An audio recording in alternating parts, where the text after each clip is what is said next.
Hello and welcome to SE Custom Designs. I want to thank you for coming to my channel today, however you got here. We have made our very first circle cutting jig, specifically for the bandsaw. And in doing so, I also gave myself a lot of surface for the table, so I extended that. And so that's like a really, really cool thing that happened here. We don't have to worry about things falling down and through the cover here. So that zero clearance, this is wonderful. All right, so it's all about making circles. There, I made one here, made an even bigger one here. I had to make a lot of small circles for a series that I had just finished up called Wheelchair Antique Repair. And that was a lot of fun. A lot of woodworking techniques were used, had to think outside the box, how to do a thing. So look up that series on the antique wheelchair spinning wheel. Okay, so I'm going to go ahead and demonstrate this circle cutting jig for you. I can't take all the credit for it because, I did probably what you did, and that's a search, how to make one of these units. But I made a little bit of modification to the unit. We'll talk about that. So I already cut out two circles here, really small circles that I needed to make. And so let's break this down. How do you make this unit? It's really, really simple. First of all, just look around your wood shop for some stock. This is some joined up pine that was just lying around. And I think it's pine, just lying around. And basically, let's go over the measurements. You can have whatever measurement that you would like within reason, right? This is a 14-inch bandsaw, so you got to think about how much room you have from here to here. The actual cutting will be done here as you spin the stock. But for my particular purposes, I have a 21 inches by 17 1/4 inches. So that's what the whole unit measures up to. Okay, now from here to here, basically where my board stops is 7 1/4 inches. Okay, and you can do this, and you can basically stop there or a little bit beyond that or whatever. You're just going to go about halfway through your stock. Okay, obviously I didn't go halfway through, I just stopped there. Now I have 7 1/2 inches from here to here. I could have went farther if I wanted to. Would have given me more space now, wouldn't it? So how you start the unit basically is you have to figure this piece here. And that's going to slide the unit back and forth just like you see it here. So mount it very quickly. Just drop it down in there. It's going to slide. So the first thing you're going to do is you're going to take your board. Once you get that mounted under there, okay, you're going to take your board and you're going to go about halfway through and you're going to stop. Once you stop, you're then going to affix blocks under here. That's going to hit this, the front part of your table. So you can see I have 2 blocks on there, and those are the stop blocks. Okay, and that's it, my friends. That's it. How easy can it get? Now, the next thing you're going to do is get yourself, I already have it here, some stock, and you're going to figure out where the middle is. Most of the time I just eyeball a thing, or you can do this, draw an X on the back of the stock like that, and then you're going to put your holding pin, which is basically a finish nail that's cut. All right, and then you're going to put it in here, and this is the enhancement that I made to the design that I found. And then what I'm going to do, I'm going to back off the unit. I'm going to push the stock just a little bit past the blade.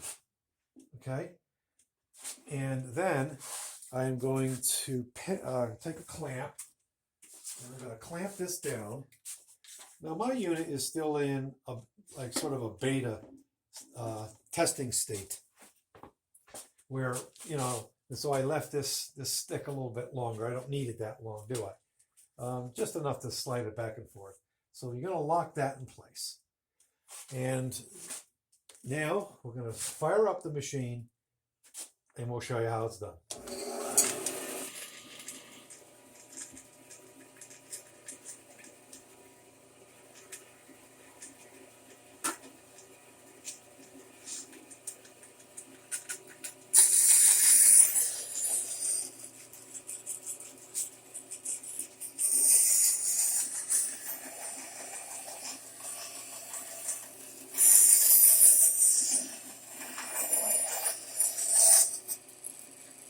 Done, my friends. That's it. How simple is that? Now, with my design, putting this in here as a sliding mechanism, I can use that same pin and pin other stock onto it, and I could back it off. So I could make even bigger circles, right? So that's how that's going to work. Lift that up, pull this out, and there we go. Here's my circle. So now I have a few circles. I've been having fun just making circles for no particular reason at this point, other than to demo the unit. So there you go. I'm so happy with this unit, as I mentioned before, because it gives me even more space. So if we take this off, there's the space that I have, the table that came with it. Now, look at all the space. I just increased that space. That's just marvelous. Who doesn't want more space up there? Like I said, I could have come came over farther. Okay, so I think I'm going to do those types of things where I'm going to finish off the outside here, and maybe even go over and get myself some oak veneer and put the oak veneer on top of this, and I have to recut that, of course, but that shouldn't be a big deal. All right, hopefully you like what you saw, and encourage you to make one. It's really not that hard. And thanks for watching.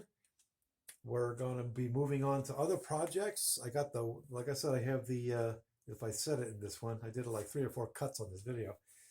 I restored a I said a windmill before, a spinning wheel. And well, that's done. I just have to paint it in the springtime. I don't want to paint in the house over the winter, so we'll wait for the spring. Also, I got to finish what I call the COVID-19 workbench. Look that up. I made a unit for my new office here at home because we're working from home now. I'm a QA software guy in the daytime. Nights and weekends, down here in the woodshop. And we did yet another reorg, by the way. So we're very excited about the space that we have and continue to improve. We're looking forward to getting our very first lathe. I think I'm going to go with Jet. I'm not sponsored by Jet. I have two products from Jet. I have this unit here, and I have the dust collector, which is right behind me, which I would have hooked up if I was doing a lot of cutting. So there you go. All right, I want to thank you for watching. If you haven't subscribed yet, appreciate that if you do. And hit the thumb that you liked it. Hopefully you did. And hit the bell, because the bell is going to alert you that there's another video that came out.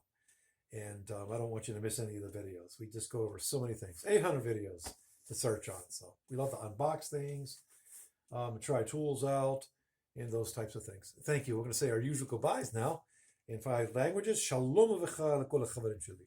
Goodbye to all my friends about Israel, in Israel. And I lived there for 6 years. in Zaijian. I lived in Hong Kong for about 9 months. Did missionary work around the globe. Been all over the place. And tot ziens, Afrikaans. That's goodbye in Afrikaans. And do we miss a language? Goodbye. And arrivederci. Take care. Stay safe out there.